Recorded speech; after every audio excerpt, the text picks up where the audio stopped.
presidente Jair Bolsonaro respondeu a um eleitor que lhe perguntou pelas redes sociais se ele poderia explicar a sua presença em uma reunião na casa do ministro Toffoli do Supremo Tribunal Federal, onde foi recebido com um caloroso abraço.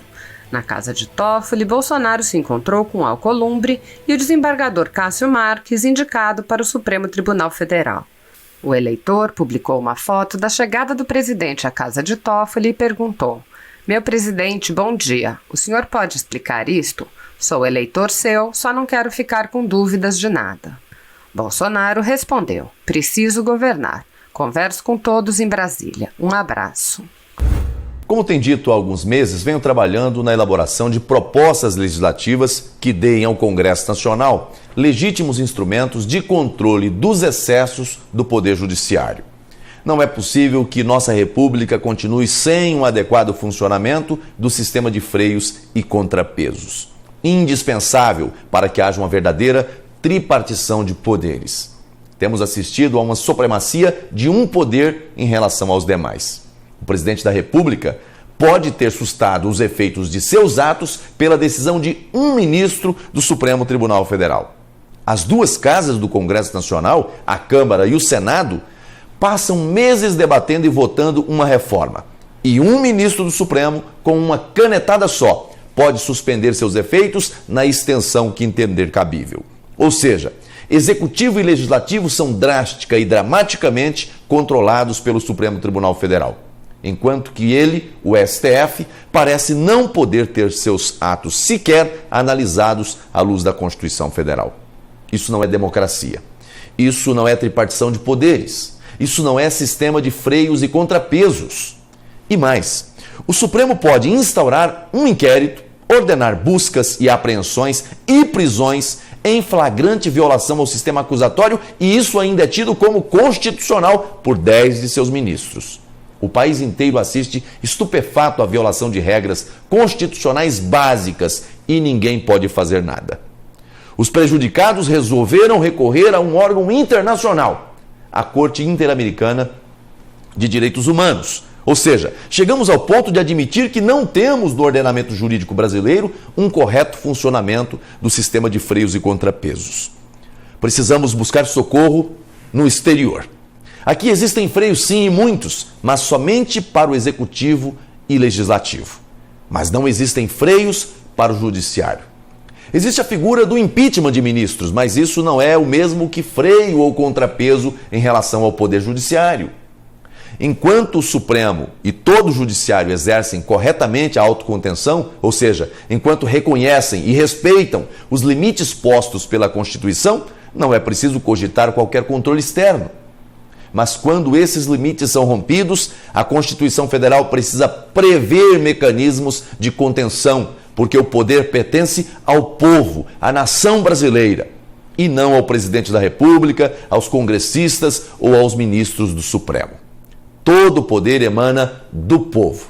É o que proclama a Constituição Federal. No inciso 5 do seu artigo 49, a Constituição diz que o Congresso Nacional tem competência para sustar atos exorbitantes do Poder Executivo, mas nada diz sobre o Poder Judiciário. Isso não é razoável. Por causa disso, apresentei no dia 25 de junho uma proposta de emenda à Constituição a fim de garantir ao Congresso Nacional o poder de sustar atos e decisões também do Poder Judiciário, quando extrapolar sua competência e invadir atribuições dos demais poderes e instituições da República. Não queremos, obviamente, limitar as competências constitucionais do Supremo, mas impedir que o Judiciário continue sendo um superpoder. Assim como o Executivo e o Legislativo, o Supremo também precisa estar sujeito a controle para que não extrapole suas competências. A PEC que apresentei precisa de 27 assinaturas para tramitar. Quero agradecer aos senadores que já assinaram. Senador Everton, Girão, Omar Aziz, Lucas Barreto, Eumano Ferrer, Harold de Oliveira e Zequinha Marinho. E pedir que os demais senadores apoiem para que possa entrar em tramitação. Vozes contrárias certamente surgirão, mas hoje há uma clareza nacional da urgente necessidade de construir em nossa República um sistema de freios e contrapesos que seja completo, para que a tripartição de poderes funcione de verdade. Deus abençoe você Deus abençoe o Brasil. Eu estou muito preocupado que o ano está terminando, escasseiam muito as nossas reuniões presenciais. Então, antes que se perca a oportunidade, eu quero apresentar uma questão de ordem, que passo a ler.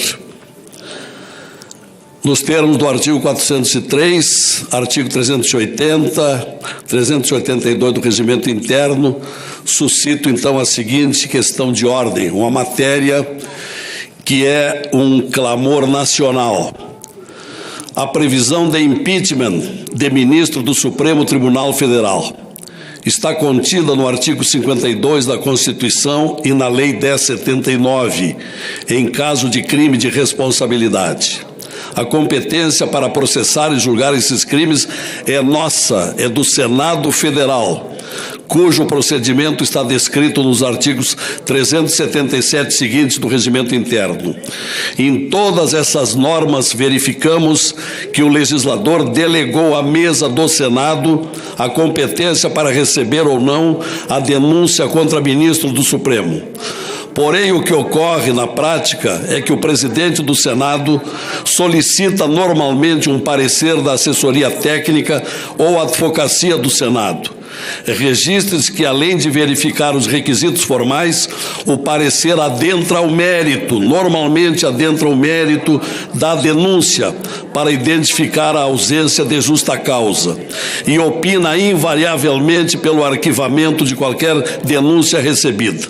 No entanto, independentemente do conteúdo do parecer técnico, ele é apenas opinativo e deveria ser submetido à mesa, ato contínuo, e não servir de base para que o presidente do Senado arquive as denúncias de forma monocrática.